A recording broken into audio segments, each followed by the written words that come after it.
मेरा नाम मनोज है। आज मैं आप लोगों को एक ऐसी लड़की की कहानी सुनाने जा रहा हूँ जो शायद अपने होशो हवास से बेगानी थी, अपने बारे में कुछ नहीं जानती थी। मगर उसने मुझे जो अपने बारे में बताया और उसके साथ जो हुआ वो बिल्कुल भी ठीक नहीं हुआ था। उसके साथ ऐसा बिल्कुल नहीं होना चाहिए था। मगर उसने खुद ये कदम उठाया था, उसकी भी तो इसमें गलती थी। कोई लड़की भला कैसे किसी के साथ इतना बड़ा कदम उठा सकती है? मगर उसने ऐसा क्यों किया? क्यों उसने अपनी जिंदगी अपने हाथों से बर्बाद कर ली? क्या कोई भी इंसान अपने हाथों से जानबूझकर अपने जिंदगी को बर्बाद कर सकता है? मैं आपको बताता हूँ कि उस लड़की के साथ आखिर क्या हुआ, क्यों वो ऐसे नरक तक पहुंची और क्यों वो इस कदर बर्बाद हुई कि उसने अपनी ही मिडिल क्लास फैमिली से बिलोंग करता था। मैं यहाँ लंदन में आया हुआ था पढ़ाई करने के लिए, अपने परिवार से दूर, अपने घर से दूर। अपनी पढ़ाई पूरी करने के लिए यहाँ से मुझे कामयाब होकर ही वापस जाना था। मेरी जिंदगी के एक मकसद था, मेरी बचपन की दोस्त सुहानी, जिसे मैं बहुत पसंद करता था। वो हमारे महले में ही रहती थी। सुहानी बचपन से ही बहुत मासूम और स्वीट थी, लेकिन कल से मैं सुहानी के लिए बहुत परेशान था। पापा ने मुझे बताया था कि उसकी शादी होने वाली है। वैसे भी मेरी अब पढ़ाई पूरी हो चुकी थी, अगले महीने ही मैं यहाँ से इंडिया जाने वाला था। मैंने जब ये खबर अपने घरवालों को दी तो मेरे घरवाले खुशी से झूम उठे थे। अपनी खुशी को बयां करते हुए उन्होंने मुझे ये खबर भी सुनाई थी कि उनके दोस्त सुशांत अंकल की बेटी सुहानी की शादी है। ना जाने क्यों मुझे सुहानी की शादी के बारे में सुनकर खुशी नहीं हुई थी, बल्कि मेरा दिल टूटकर रह गया था। वो मेरी अच्छी दोस्त तो थी, मगर मैं बचपन से ही उसे पसंद करता था। मेरे दिल में उसके लिए एक अलग जज्बात थे। उसकी शादी नहीं, मेरे पास फोन करने के लिए कोई नंबर था। फिलहाल एक महीना भी धीरे धीरे जब मुझे जान के तब मेरे जांगला के बाहर आती थी। मुझे कुछ शायद समय आ गया था। मैं जैसे ही इंडिया आया तो सबसे पहले अपनी फेवरेट जगह गया था। मेरी फेवरेट जगह थी वो पार्क, जहां पर बचपन में हम दोनों के पापा हम दोनों को पार्क लेकर जाते थे। ये बहुत एक खूबसूरत पार्क था। सुहानी और मैं अपने अपने पापा के साथ यहाँ आते थे और काफी देर तक खेलते रहते थे। यहाँ अपनी पुरानी यादें ताज़ा करने के बाद मैं अपने घर आ गया था। वैसे तो पापा मुझे एयरपोर्ट पर लेने के लिए आने वाले थे, मगर मैंने उन्हें मना कर दिया था। मैं जब भी छुट्टियों में इंडिया आता था तो अपने शहर आते ही पार्क में कुछ समय बिताकर वापस जाता था। मैं नहीं चाहता था कि किसी को ये बात पता चले कि मैं पार कर भी जाता हूँ। पिछले 7 साल से मैं इसी तरह यहाँ आकर अपनी यादों को ताज़ा किया करता था। मुझे बचपन के वो दिन याद आते थे जब मैं और सुहानी 10 साल के उम्र तक एक साथ रहे थे। मेरे पापा और सुहानी के पापा एक दूसरे के बहुत अच्छे फ्रेंड्स थे और हम लोग एक ही महले में रहा करते थे। सुहानी की पापा भी एक बिजनेसमैन आदमी थे, जबकि मेरे पापा इस शहर के डीएसपी ऑफिसर थे।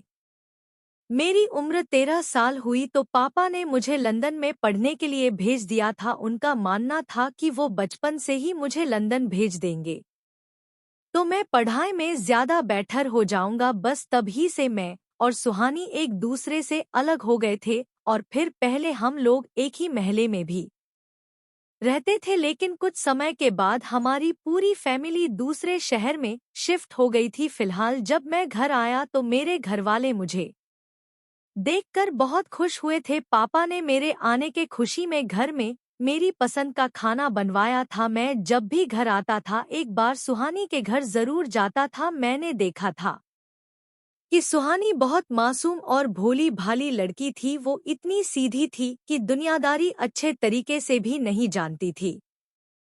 वक्त के साथ साथ जैसे जैसे वो बड़ी होती गई, दुनिया की बातों से बहुत दूर हो गई। वो एक तरह से दिमागी तौर पर कमजोर लड़की थी।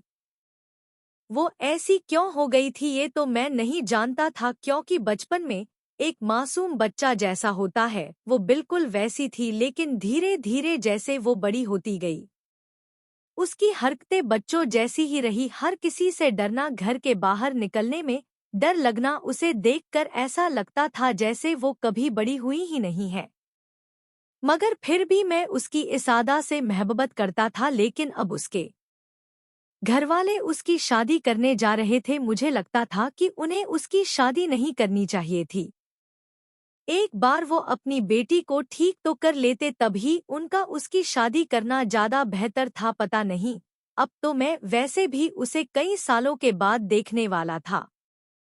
सिर्फ मैंने उसके बारे में सारी बातें सुनी हुई थी। जल्दी जल्दी हम सब लोगों ने एक साथ खाना खाया और पापा ने कहा कि अब हम लोगों को सुशांत अंकल की तरफ जाना है।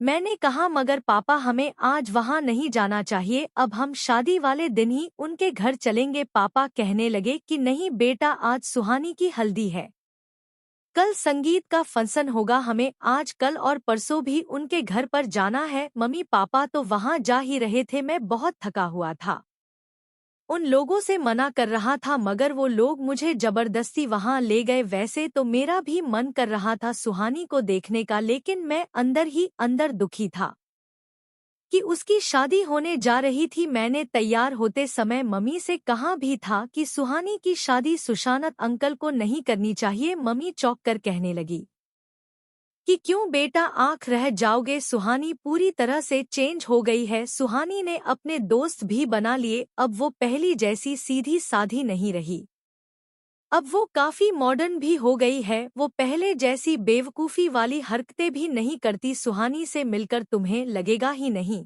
कि तुम उसी सुहानी से मिल रहे हो जिसे तुमने पहले देखा था। मम्मी की बात सुनकर तो मुझे सच में हैरानी हो रही थी। अब तो मैं उससे मिलने के लिए और ज्यादा एक्साइटेड था कि क्या सच में वो नॉर्मल हो गई थी। हम लोग तैयार होकर जब सुशांत अंकल के घर आए तो यहाँ एक अजीब सा माहौल था, जहाँ सबके चेहरों पर सुहानी की मैंने शादी के खुशी होनी चाहिए थी, वहाँ सबके चेहरों पर उदासी छाई हुई थी। सुहानी की मम्मी तो जोर जोर से रो रही थी, जबकि उसके भाई बहन के चेहरों पर भी एक अजीब सी उदासी छाई हुई थी। हम सब ने जब उनसे उनकी परेशानी की वजह पूछी